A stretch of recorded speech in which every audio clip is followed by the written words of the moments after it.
अठ्ठ्याण्णव्या अखिल भारतीय मराठी साहित्य संमेलनाचे उद्घाटक आणि देशाचे प्रधानमंत्री माननीय नरेंद्र मोदीजी, महाराष्ट्राचे मुख्यमंत्री देवेंद्र फडणवीस,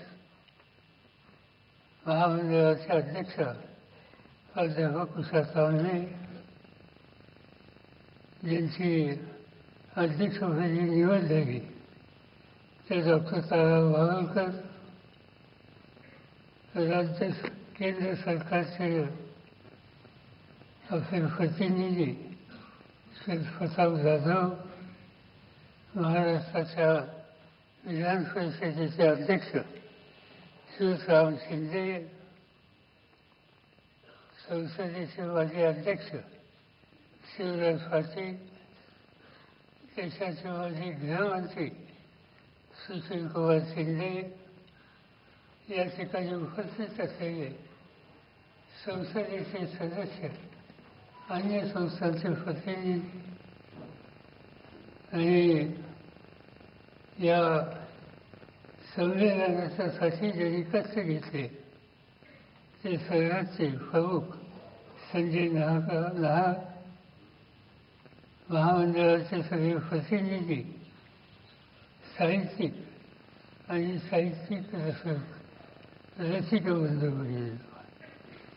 आज मराठी सारस्वतांची दिंडी दिल्लीला आहे आणि याचा मला मनापासूनचा आनंद आहे. मराठी माणूस केवळ नर्मदा फार महाराष्ट्रच नाही तर आपल्या पराक्रमाचा झेंडा फार फडकवणारा मराठी माणूस. तो दिल्लीमध्ये दिसतो, हरियाणामध्ये दिसतो, इंदोरमध्ये दिसतो, ग्वालियरमध्ये दिसतो, गुजरातमधल्या अनेक शहरांमधून दिसत असतो. नोकरी कामाच्या निमित्तानं काही लोक देशाच्या कानाकोपऱ्यामध्ये दिसतात. भीमसेनीच्या तत्वाने जसं यमुनेचं पाणी टाकलं त्याप्रमाणे मराठी साहित्याचा अमृत अनुभव घेण्यासाठी आज पुन्हा एकदा आपण यमुनेच्या तीरावर जमलो याचा मला मनापासूनचा आनंद आहे. अखिल भारतीय मराठी साहित्य संमेलन देशाच्या राजधानीमध्ये दुसऱ्यांदा होते आणि विशेषतः या सारस्वताच्या महामेळाव्याला देशाचे प्रधानमंत्री नरेंद्र मोदी हजर राहिले याचा मला मनापासूनचा आनंद आहे. आजचे साहित्य संमेलन मराठी भाषिकांच्या दृष्टीनं आनंददायी घटनेच्या पार्श्वभूमीवर संपन्न होत आहे. महाराष्ट्र शासन, महाराष्ट्राचे साहित्यिक, रसिक या सगळ्यांनी एका गोष्टीचा पाठपुरावा केला आणि तो म्हणजे मराठी भाषेला अभिजात भाषेचा दर्जा मिळावा आणि हा दर्जा मिळवून देण्यासाठी माननीय नरेंद्र मोदींनी जी भूमिका बजावली त्याबद्दल समस्त मराठी जनतेच्या वतीनं मी त्यांच्याबद्दलची कृतज्ञता या ठिकाणी व्यक्त करतो. 1954 साली पहिल्यांदा दिल्लीला मराठी साहित्य संमेलन झालं आणि त्यावेळेला देशाचे प्रधानमंत्री जवाहरलाल नेहरू होते. त्यांनी त्याचं उद्घाटन केलं होतं आणि ते संमेलन यशस्वी करण्याच्यासाठी त्या काळाचे महाराष्ट्राचे ज्येष्ठ नेते, स्वातंत्र्य सैनिक आणि केंद्र सरकारचे प्रतिनिधी काकासाहेब गाडगीळ यांचं फार मोठं योगदान होतं. त्याचं स्मरण करणं मी माझं कर्तव्य समजतो. जवाहरलाल नेहरूंनी जसं संमेलनाचं उद्घाटन केलं त्याचीच पुनरावृत्ती होताना 70 वर्षांनी या संमेलनाचं उद्घाटन प्रधानमंत्री नरेंद्र मोदी यांच्या हातून होतं आहे याचा मला आनंद आहे. एक गोष्ट मी आपल्याला सांगतो की ज्या वेळेला त्यांना निमंत्रण देण्याच्यासाठी मी गेलो तर त्यांनी अक्षरशः एक वीज सुद्धा लावला नाही. महाराष्ट्राचा हा कारभार हा सोहळा आहे, सारस्वतांचा हा सोहळा आहे. माझी उपस्थिती आहे आणि तुम्ही सामोरे येणार असं चंद्रभागेच्या काठी आचार्यांनी कार्तिकीला जसं लाखो वारकरी भक्तिभावून जमतात, त्याच पद्धतीनं साहित्य संमेलनाची महाराष्ट्रामध्ये हजारो साहित्य प्रेमी दरवर्षी येत असतात. आणि देशाच्या राजधानीत होणारं हे साहित्य संमेलन तुमच्या माझ्या आयुष्याचा एक अत्यंत महत्त्वाचा प्रसंग आहे. 37व्या साहित्य संमेलनाचे अध्यक्ष महाराष्ट्राला सांस्कृतिक दिशा देणारे मराठी विश्वकोशाकडे तर्कचित्र रक्षण शास्त्री जोशी होते. त्यांनी त्याच वेळेला याचा उल्लेख केला, काकासाहेब गाडगे हे अध्यक्ष होते. आणि ती जबाबदारी माझ्याकडे आली याचा मला आनंद आहे. बारामती बनल्याच्या नंतर मोरोपंत यांचं स्मरण होतं आणि त्यांनी त्या ठिकाणी केकावली आणि आर्या ही लिहून साहित्यामध्ये कुठे भर टाकली. त्याच्याबरोबरच अनेकांचा उल्लेख त्या ठिकाणी करता येईल. आणि त्या भागात जी जी साहित्य संमेलनं अलीकडच्या काळामध्ये झाली, सुदैवानं त्याच्यामध्ये सहभागी होण्याची संधी मला मिळाली होती. मग ते नाशिक असो, गुमान असो, सासवड असो, चिपळूण असो, पिंपरी चिंचवड असो, उदगीर असो, अशा अनेक संमेलनांना माझी उपस्थिती होती. आणि त्याचमुळं काही अत्यंत जाणकार लेखकांची आणि साधुसंतांचा सुसंवाद करण्याची संधी व्यक्तिगत माझ्या जीवनामध्ये मला मिळाली. त्याच्यामध्ये गदिमा असतील, फुलं असतील, नादू महानूर असतील, अनेक साहित्यिकांची ऋणानुबंध आणि गाठी जुळून आल्या. मला गुरुस्थानी असलेले यशवंतराव चव्हाण हे एक उत्तम साहित्यिक होते.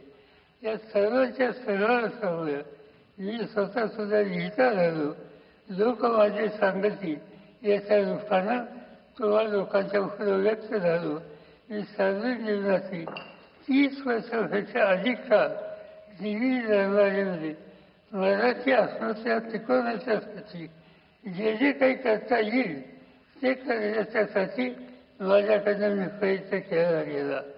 आणि कदाचित म्हणूनच स्वागताध्यक्षाची जबाबदारी त्यांनी माझ्यासाठी असावी. या संमेलनाचे एक वैशिष्ट्य म्हणजे डॉक्टर तारा मोहाळकर यांची निवड. आणि याचा मला आनंद आहे. लोकसाहित्याचे अभ्यासक म्हणून तारा मोहाळकर यांना मराठीजन ओळखतात. मला आठवत आहे की चिपळूणचं संमेलन होतं आणि त्याच्या उद्घाटनाच्या प्रसंगी माझ्या भाषणामध्ये एक खंत व्यक्त केली की आतापर्यंत इतकी संमेलनं झाली पण फक्त 4 महिलांना अध्यक्षपदाचा मान मिळाला. मात्र यावेळी एका महिला साहित्यिकाला अध्यक्षपदाचा सन्मान मिळाला. याचा मला मनापासून आनंद आहे. मी डॉक्टर तारा मोहाळकर यांचं अभिनंदन करतो आणि त्यांच्या निवडीच्यासाठी अखिल भारतीय साहित्य संमेलनाने महामंडळाला धन्यवाद देतो. दिल्ली आणि महाराष्ट्र यांचं एक नातं आहे. 11व्या शतकामध्ये आनंदगोपाल चौहाननी दिल्लीची स्थापना केली. तेव्हापासून महाराष्ट्र आणि दिल्लीचे राजकीय आणि सांस्कृतिक संबंध निर्माण झाले. 1666 साली बादशाह औरंगाबादने त्याचा एक वाढदिवस साजरा केला, तो आग्र्याला. अन्यथा दिल्लीमध्ये केला असता तर शिवछत्रपतींच्या स्वाभिमानी साक्षात्कार इथंच घडला असता. पण त्या घटनेपासून प्रेरणा घेऊन मराठीशाहीने आपला झेंडा हा अख्ख्या भारत फडकवला. याचा मराठी भाषिकांना साल मिळाले. देशाचे एक प्रधानमंत्री होते चौधरी चरण सिंग आणि ते मला नेहमी सांगायचे, विचारच्या नंतर तुम्ही लोकांनी एक गोष्ट काही ठीक केली नाही. विचारलं काय नाही ठीक केलं? म्हणजे मराठी आले, दिल्लीपर्यंत पोहोचले, दिल्ली घेतली आणि दिल्लीला ताबा कायमचा आपल्या हातात ठेवण्याच्या ऐवजी पानिपतला गेले. जाण्याची काही आवश्यकता नव्हती. तर वेगळा इतिहास घडला असता. पण झालं ते झालं. तो इतिहास हा आपण काही विसरू शकत नाही. आज मराठी लेखणीनं साहित्याच्या क्षेत्रामध्ये प्रचंड योगदान दिलं आणि त्याची नोंद देश पातळीवर सुद्धा घेतली आहे. वि. स. खांडेकर, कुसुमाग्रज, विंदा करंदीकर, भारतीय देवारे या सर्व मराठी लेखकांना आजपर्यंत ज्ञानपीठ पुरस्कारानं सन्मानित केले गेले आणि त्याद्वारे मराठी भाषेची पताका ही देशभरात फडकत राहिली. विजय तेंडुलकरांनी कुणाचाही मुलाहिदा न ठेवता लेखन केलं. घाशीराम कोसळ असो, सखाराम भांडेर असो, त्यांच्या नाटकामुळं काही वेळी त्यांना रोषाला सुद्धा जावं लागलं, पण ते आपल्या भूमिकेपासून हातले नाही. नामदेव रसाळ, कवी यशवंत मनोहर, नारायण सुर्वे यांच्यासारख्या कवींनी सर्वसामान्यांचा विचार हा सातत्याने मांडला. अण्णाभाऊ साठे यांनी गाव कुसावरचं उपेक्षितांचं जगणं मराठी साहित्यात आणलं. त्यांचा साहित्याचा डंका हा रशियापर्यंत पोचला, याचा आनंद आपल्याला सगळ्यांना आहे. या साहित्याच्या क्षेत्रामध्ये अनेक भगिनींनी सुद्धा फार मोठी भर घातली आणि ती नुसती संख्यात्मक नाही तर गुणात्मक सुद्धा आहे.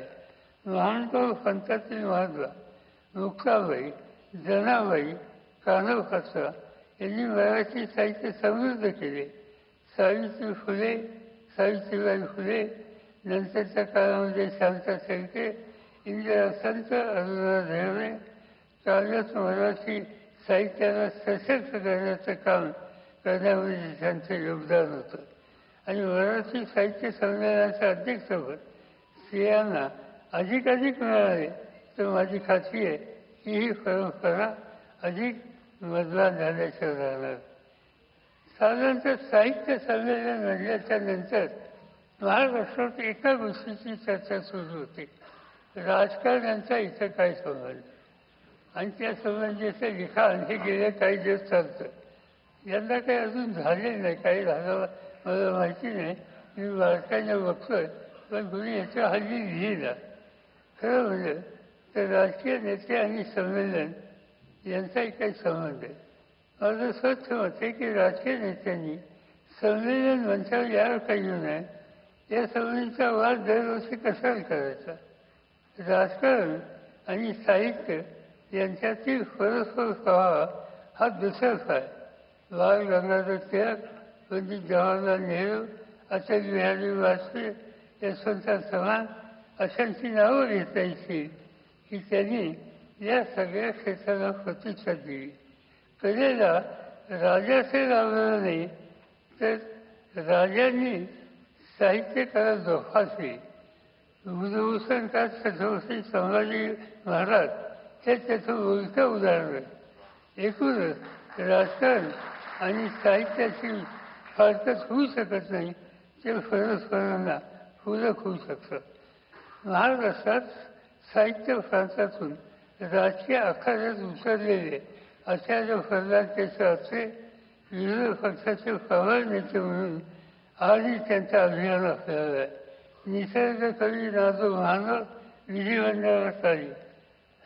भाष्य कविता लिहिणारे रामदास कुसुमे विधान परिषदेचे सभासद झाले. उफराकात लक्षण माने हे आले तर त्याची तक्रार विधिमंडळात कोणी केली नाही. गजी वाजपूरकर यांच्या साहित्य क्षेत्रातील योगदानाची चर्चाच होऊ शकत नाही. त्यांनी लिहिलेले गीत रामायण आजही मराठी माणसाच्या ओठावर आहे. अयोध्यातील राम मंदिराच्या उभारणीच्या काळात सुद्धा महाराष्ट्रामध्ये सगळीकडे ऐकू येत होतं ते गदिमांनी लिहिलेलं गीत रामायण. आणि त्यामुळं या वादावर एकदा पडदा पडेल अशा प्रकारची अपेक्षा आपण या ठिकाणी करू इच्छितो. वाचन संस्कृती वाढवली पाहिजे. पूर्वी पुस्तकासाठी ग्रंथालयावर अवलंबून राहावं लागेल. आज साधनं वाढली, परंतु आता वाचनाला अनेक पर्याय आले. दूरचित्रवाणी आली, मनोरंजनाच्या वाहिन्या आल्या, वृत्तवाहिन्या आल्या, स्मार्टफोन आले. असे ते पुस्तकं मोठ्या प्रमाणावर छापली जातात. गेले 2 दिवस महाराष्ट्राच्या वर्तमानपत्रामध्ये किती टन पुस्तकं दिल्लीमध्ये आली या संबंधीचं सविस्तर वृत्त हे येतं आहे. आणि हे येतं द्योतक आहे. पुस्तकं हल्ली छापली जातात आणि ती खपली जातात. गावोगाव ग्रंथ प्रदर्शनं भरवली जातात. त्या माध्यमातून लोकांच्यापर्यंत पुस्तकाची पोच. तरीसुद्धा नव्या पिढीला पुस्तकाची बांधून कसं ठेवता येईल याची काळजी घेण्याची गरज आहे. काळ झपाट्याने बदलतोय. सध्या समाजाच्या एकात्मतेची नीळ त्यामुळे उसवत चालल्याचे चित्र दिसते. समाज अत्यंत कठीण आणि नाजूक स्थितीतून जातोय आणि त्याच्यामध्ये साहित्यिकांची जबाबदारी वाढली. महानुभाव पंथ असो, वारकरी परंपरा असो, याचं भान ठेवून महात्मा फुले, डॉक्टर बाबासाहेब आंबेडकर, विठ्ठलरावजी शिंदे, न्यायमूर्ती राजेंद्र कर्वे, आंबेडकर वगैरे सुधाकरांच्या वाचेनं समाजाला नेण्याचा प्रयत्न केला पाहिजे. शेवटचा एकच मुद्दा मी मांडू इच्छितो आणि तो म्हणजे मराठी भाषेचं विशुद्धीकरण. काळाच्या ओघात भाषेवर वेगवेगळे संस्कार होतात, परंतु या प्रक्रियेत असे दिसून आले की काही चांगल्या शब्दावर वाईट संस्कार होतात. उदाहरणार्थ बुद्ध या शब्दाचा अर्थ ज्ञानानं परिपूर्ण आणि जागृत असा होतं, पण त्याचा बुद्ध असा अपभ्रंश कमी केला ते मला समजत नाही. पण बुद्ध असा अदानी किंवा कमी बुद्धीचा अर्थ रूढ झाला याचं मला वाईट असतं. मराठी साहित्यात असे शब्द जे असतील ते बाजूला केले पाहिजेत, ते नामशेष व्हायला पाहिजे. प्रस्तुत महिला साहित्य संमेलनात अनेक वैशिष्ट्यपूर्ण परिसंवाद, कवी संमेलन, परिचर्चा या आयोजित केलेल्या आहेत.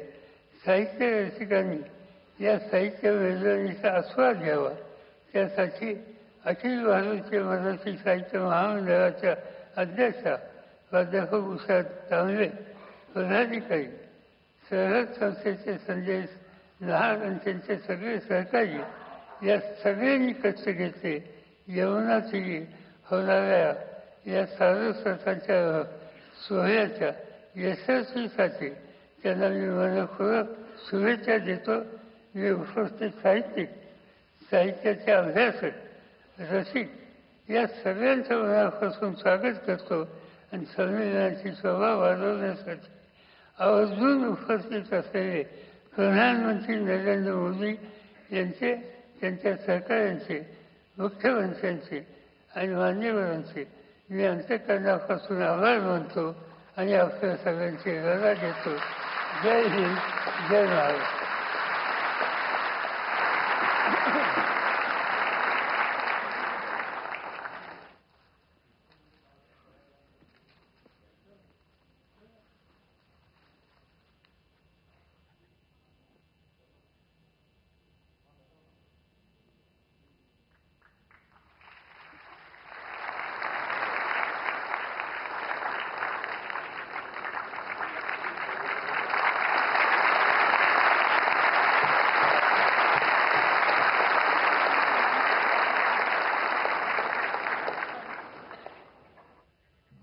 व्या अखिल भारतीय मराठी